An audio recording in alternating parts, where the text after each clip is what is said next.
What's up, SPCians? It's another beautiful day for each and every one of us. Hello everyone! So, ayan. Ako si Aldrin Tagayon. Ako nga pala si Chloe Fule. And you're currently watching the Alya serye sa Sanpi. So, ayan. Kamusta naman ang holidays? Diyos ko, grabe ang traffic this holidays, di ba? Oo. Napansin mo din ba yon? Oh, actually, yun din talaga ang isa sa mga main issues na though talaga namang issue talaga yung traffic ha, hindi siya nawawala sa kahit nasaang lupalop ba ng Pilipinas, may traffic Oo. talaga. Though, nitong holidays kasi, na-observe ko lang din, no? Kahit di ako nagkaroon ng chance na umuwi sa amin talaga. Kasi uwi dapat akong La Union eh. Uy, maganda yung beach dyan. True, kaso hindi natuloy. And sobrang sad nun kasi syempre, yun ang hometown ko and supposedly talaga, uuwi din talaga dapat kami. Kaya lang, hindi na kami nagkaroon ng chance kasi nga, alam mo ba ang unang-unang sinabi ng family ko? Traffic daw. And sabi nila, parang intay na lang daw na matapos na yung holidays before kami umuwi. Para daw less traffic and everything. Pero, ayun, kamusta naman ang holidays mo and since traffic ang pinag-uusapan natin? So, ayun nga, nitong holidays, kahit parang mamimili lang kami dito sa bayan ng San Pablo, super traffic eh. Mm. 'Di ba? Ang sikip ng kalye, nakikita Oo. natin na parang yung traffic dapat from our house papuntang SM 5 to 10 minutes lang nangyayari, nagiging Oo, 30 grabe. minutes sa traffic kasi ang dami nga mga umuuwi ng province nila. Talagang, yun din naman, yung mga pag-uwi-uwi sa province, ano, yung friend ko, nakapagkwento siya, nakauwi daw sila sa province nila and inabot yung biyahe nila ng almost a day and a half.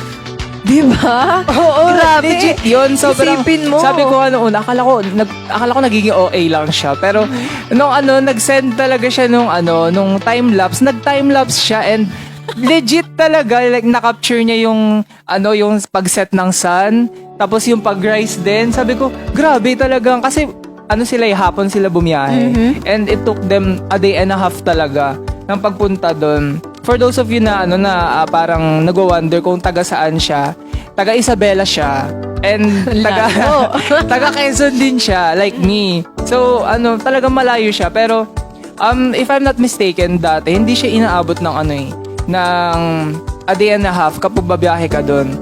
Though siguro dahil sa mode of transport na lang Yes. din siya pero ayun siguro talaga since nagkaroon nga ng pandemic, hindi tayo makapag-travel. So, kakabalik lang din nung gantong mode ng mga holidays or gantong, alam niyo yun, gantong eksena ng mga Yes. holidays natin. Lahat. Na-excite yung mga tao na to the point na gusto nilang magsiuwian sa mga probinsya nila. Yes, kasi ngayon parang syempre ang tagal nating natenga. Like, ngayon yung mga tao nakaka-travel na ulit. Oo. Kaya super dami ngayong holidays na lumabas, no? Hindi lang nag-staycation sila outside Oo. of their city, 'di ba? For new experiences na din. Pero yun nga, super traffic dahil lahat ay lumabas during the holidays. And fun fact lang, yung mga though hindi ko lang alam kung sa akin lang to. Pero wala akong gaano nabalitaan na nagkaroon ng mga aberya.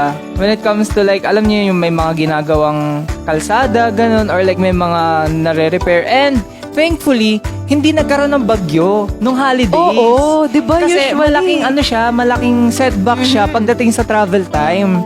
Lalo na kapag may mga nagbagsakan na mga Landslide. Landslide ganun or like yung mga punong malalaki na humarang sa daan kasi nga sa sobrang lakas ng hangin bumagsak sila. Thankfully walang nangyaring ganun kasi sobrang hirap nun and parang ngayon lang din kasi nakakabawi-bawi talaga yung tao.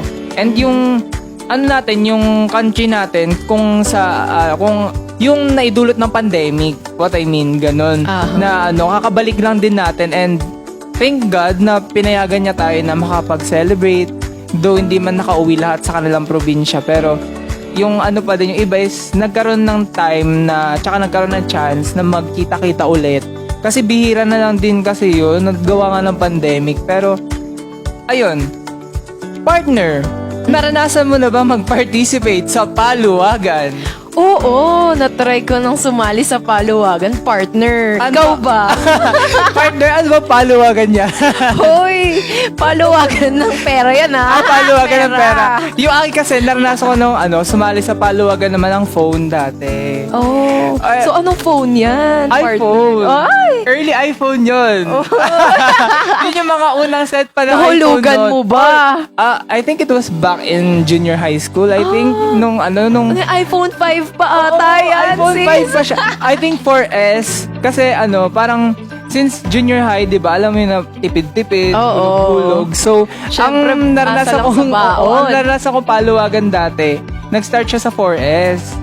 Tapos, Okay. after nun, I spent a year with iPhone 4S. Tapos, nung nagkaroon ng 5S, nagpaluwagan ulit ako. Ganun kasi ako. Like, mahilig siya sa paluwagan. Pero, ayun nga, Ano SPC nga? So, yan. ano nga ba ang topic natin na paluwagan, Ang partner? paluwagan na topic natin ay hindi about sa hulugan or sa kahit na anong phones. Ang paluwagan na ibig sabihin ng ating episode for today is road, Road widening. So, partner, dahil nga ang topic namin kanina ay traffic, and kung ano yung mga experiences namin na na-share, and yung mga experiences ng mga friends namin, and yung other people na na-share din sa amin regarding this holidays na nagdaan. Yes. Yun yung mga collective namin na mga thoughts regarding sa traffic, and ano nga ba yung nagawa ng road widening or nagagawa at magagawa pa ng road, Road widening widening. para sa atin.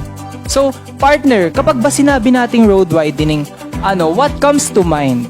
Ako, what comes to my mind is mas maraming mga sasakyan na makakadaan. So, luluwag yung traffic. So, yung travel time, mas mababawasan, di ba? For me, yun yung pumapasok sa utak ko pag sinabi nating road widening. No, although meron ding mga naaapektuhan, 'di ba? Kasi yung iba nahagip yung bahay nila sa road widening. Oo, totoo. 'Di ba? Mahirap din kasi usually may mga business din na nahahagip ng road widening. Although alam naman natin na government property yun eh. 'Di ba? Tsaka kailangan din natin 'yan lalo na dumadami ang populasyon, dumadami ang sasakyan. Kailangan mag-expand talaga yung road, 'di ba, Oo. partner? Kasi din lalo na, for example, in here, San Pablo City, syudad na siya, lungsod in Tagalog. Kapag sinabi nating lungsod, dito talaga yung population niya, hindi na siya, alam niyo yung kagaya sa mga rural areas, ganun. Hindi na siya yung, yung mga ganun na, sabihin natin may mga provinces na marami yung population nila, pero hindi pa din nakakalapit or wala pa siya sa kalahati ng population ng nasa syudad. Yes. Kasi ang mga nasa city din kasi, dito yung iba't ibang establishments, dito located yung mga main branches ng iba't ibang businesses, dito din yung kapag pinag-usapan natin in terms of education, nandito yung mga yung mga kilala na mga schools, and sometimes sila yung mga dinadayo ng mga taga-province. Yes. Kaya, in short, maraming vehicles. So, yung mga roads talaga natin dito, isa sa priority ng government is to have more road widening projects. And yun naman yung para sa akin. Kasi, di ba, road widening nga, like you said, na pagpapalawak ng daan, Yes. para mabigyan ng espasyo yung mga daan natin, lalo na sa mga, para mapa-decrease yung travel time. So, yung akin naman, dahil nga malaki yung benefit ng road widening, gaya ng sinabi ni Chloe, hindi natin pwedeng i-left behind yung mga nangyayaring aberya or like conflicts, for example, yung mga natatamaan ng road widening, ganun. Siguro yun yung mga most common na conflicts when it comes to road widening. Pero I think naiintindihan naman natin na we have to understand na may mga matatamaan talaga, lalo na kapag nag-road widening. Kasi unang-una, yun para sa ating lahat din. Kasi Oo.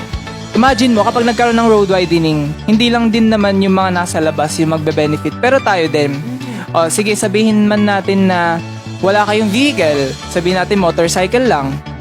Though vehicle pa din siya, pero like yung sinasabi ko is 4 wheels. Wala man tayong 4 wheels, pero meron tayong motorcycle, still it's considered a vehicle, and dinadaanan niya yung highway. Yes. Or like yung roads. Kahit mga commuter kasi, di ba? Totoo. Naaapektuhan. Oo, kahit ngayon walang motor eh. Kahit yung students, bilang estudyante, kung nag-commuter ako, uwian ako, like, uwi ako ng Quezon, papasok ako dito sa San Pablo. Ganun yung mode of transportation ko. Like, it's either jeep or it's either bus, ganun. Minsan, nagta-tricycle din ako kapag pagkasakay ko sa bus.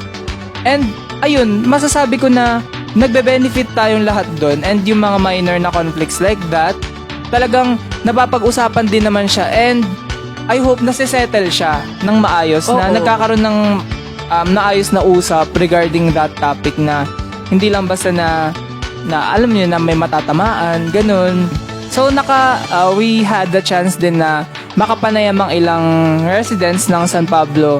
Nag-interview kami sa plaza and sa iba't ibang lugar pa dito sa Nicolas, you name it. And also, nag-interview din kami ng mga students here sa San Pablo Colleges. So, Yan. So, isa sa mga main thing na na-point out nila is parang mas maganda daw if yung mga road widening projects is i-focus daw nila sa mga main roads, or like yung mga roads daw na kadalasan sila yung nasisiksik kahit meron na silang pass na mga road widening projects. Isa yun sa mga na-raise nila na mga concerns, kasi sabi ko naman, inisip ko nga din, oo nga, nagka-road widening project na, pero dun pa din nasisiksik. Pero siguro, magagawan siya ng paraan na hindi pa mas palalawakin ulit yun kasi napalawak na siya. oo. Siguro ang kayang gawin is yung proper managing nung flow nung mga sasakyan. Oo. Kasi isa din sa napansin ko is may mga faulty na traffic light. Oo, may mga parang lalong mas nagiging traffic, Oo. no? And halimbawa, merong mga magkakasunod na traffic lights. Like, go dito, tapos sa kabila, stop na. So, nagkakos na siya ng traffic dahil yung flow ng mga vehicles, hindi siya dire-diretso. Oo. So, dapat siguro yun, isa pang i-improve na yung traffic lights, dapat connected eh. Lalo Oo. na if connected yung kalye na dadaanan. Ang example na lang is yung papunta sa Pure Gold. Oo, yes. Oo, Diba? totoo. Tapos yung paliko ng City Sab, kung napapansin nyo yun, minsan go. Tapos pagdating dun sa Pure Gold, naka-stop. So yung mga sakyan, naiipon siya, hindi siya Oo. nag-move dahil naka-stop. So like, Oo, what's the sobrang point? complicated. Diba? Like, Oo. what's the point na para dapat tuloy-tuloy yung flow, Oo, totoo. nag-stop. So minsan, naging cause din ng traffic if yung pag-enforce natin ay mali. Oo, diba? totoo. Dapat ding masolusyonan yan. Oo.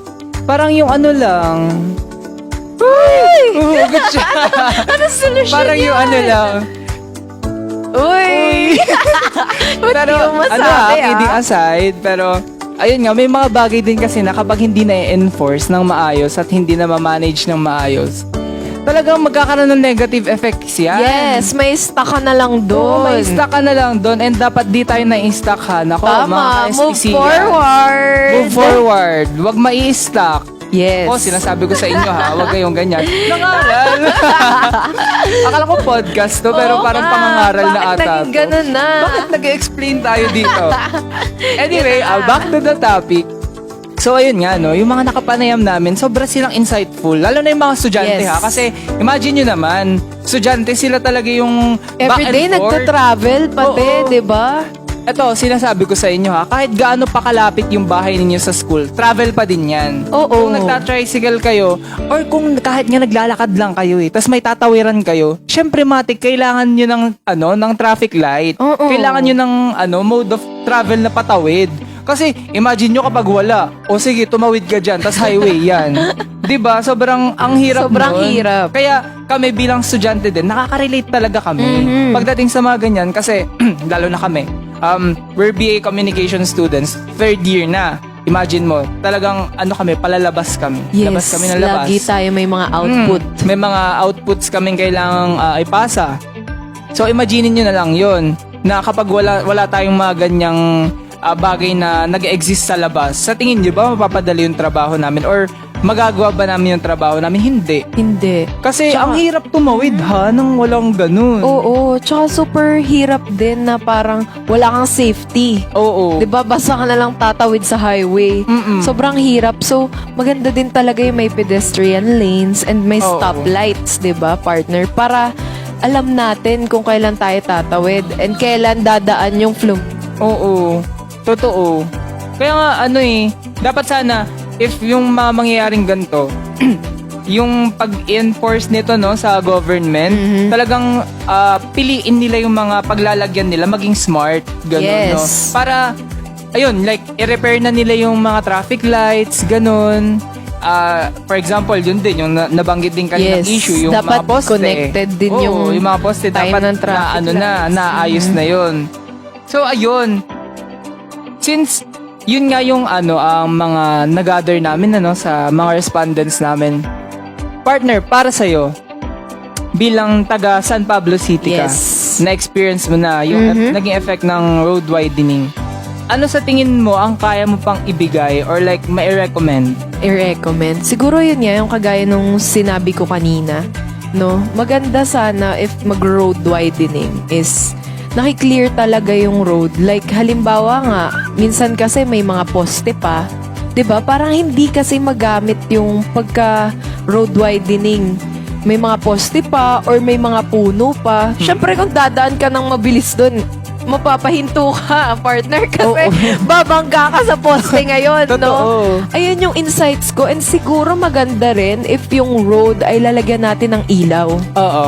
'Di ba? Kasi lalo na True, nighttime ang hirap, and then minsan may mga sasakyan pa na wala silang ilaw, no? Oo, yes. Yan, isa pa yon. So, maganda yung road natin is maliwanag, no? So, siguro yung insights na nakita ko, although, ang ganda na nag-road widening dahil nga ang daming nagbe-benefit, nalilesen yung time of travel at mas mabilis yung flow ng traffic.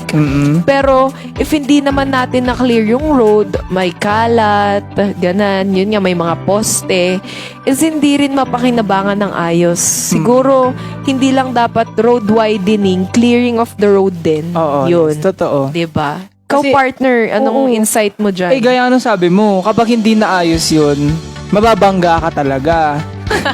Buti sana kung Aksidente. kung kay crush ka mababangga. Char. Go lang! Ang hilig niya humugot ngayon. Oo nga. Pero kidding aside, ayun Yes. nga, since ang sinadjust mo or like nirecommend mo is clearing of roads. Yes. Siguro ang masasabi ko naman is yung more on sa internal side siya. Siguro mas pagkokonekta pa ng mga bagay-bagay sa road, gaya lang sabi mo. Kasi yung sa'yo more on sa external na siya. Yes. Sa akin sa internal. Siguro, since kapag mag-implement sila ng road widening, siguro nila, ang pag-isipang mabuti, ganun. Targetin nila lahat ng pwedeng matarget all at Oo. once. Kasi, yun yung parang hinaing ng mga tao ngayon na, eto meron na left out na ganito, na left out Oo, na ganyan. diba? Like, kailangan i-road wide na rin yung lugar na yon. Oo, tsaka importante, siguro, mag-crowdsource sila.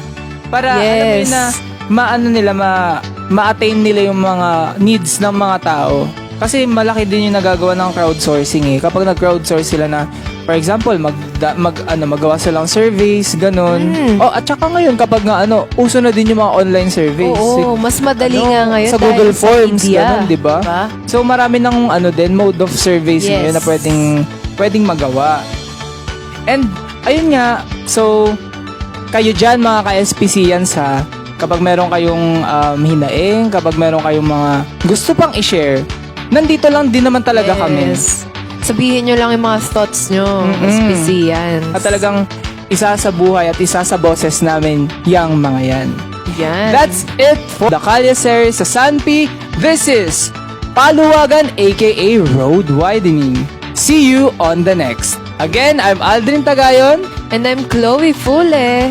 So, ito nga pala, no? Huwag natin kalimutan i-follow ang social media accounts. Ang FB namin is Mascom Society. IG is SPC Mascom Soc. TikTok account, Mascom Society SPC. And of course, i-like nyo na rin ang aming radio account na DWMC 107.3. So yan mga ka-SPCians, wag na wag niyo pong kakalimutan yan ha. Kasi mag-iintay kami. Yes! Maghihintay kami ng mga thoughts iintay nyo. namin kayo ha. Bye! Thank I-like you. nyo yung mga yan. Like nyo, ah. Hintayin namin kayo.